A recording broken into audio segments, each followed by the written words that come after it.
Middle east इस समय सबसे उथल पुथल भरे दौर से गुजर रहा है।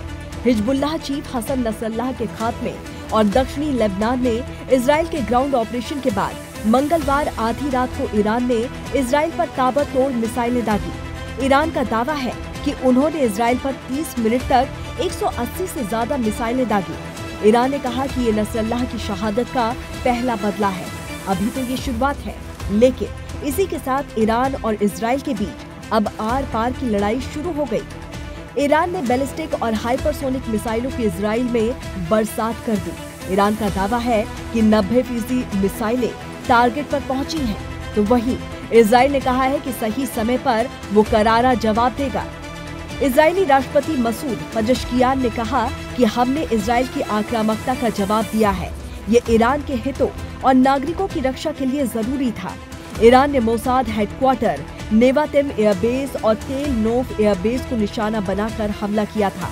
लेकिन सवाल ये है कि ईरान की 200 मिसाइलों से इजराइल में कितनी बड़ी तबाही हुई होगी। हालांकि इसकी डिटेल अभी तक सामने नहीं आई है, लेकिन दावा ये है कि इजराइल के डिफेंस सिस्टम ने ज्यादातर मिसाइलों को हवा में ही तबाह कर दिया।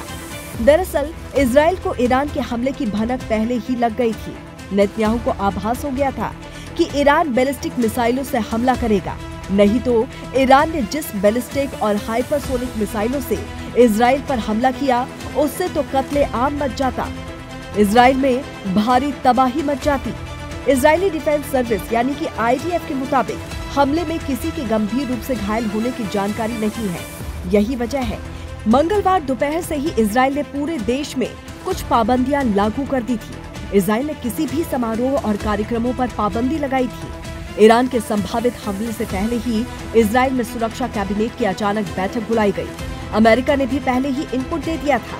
वहीं ईरान ने जिन बैलिस्टिक मिसाइलों को इस्तेमाल किया वो इतनी खतरनाक है कि लॉन्च के 12 मिनट के भीतर ही इजराइल तक पहुंच गई। ईरान के हमले के बाद प्रधानमंत्री नेतन्याहू ने चेतावनी देते हुए कहा कि ईरान को इसकी भारी कीमत चुकानी पड़ेगी। वहीं IDF ने कहा कि हम ईरान को बख्शने वाले नहीं हैं। इन हमलों का जवाब जरूर दिया जाएगा। इसके लिए वक्त और जगह हम खुद चुनेंगे। Bureau report, TNT news.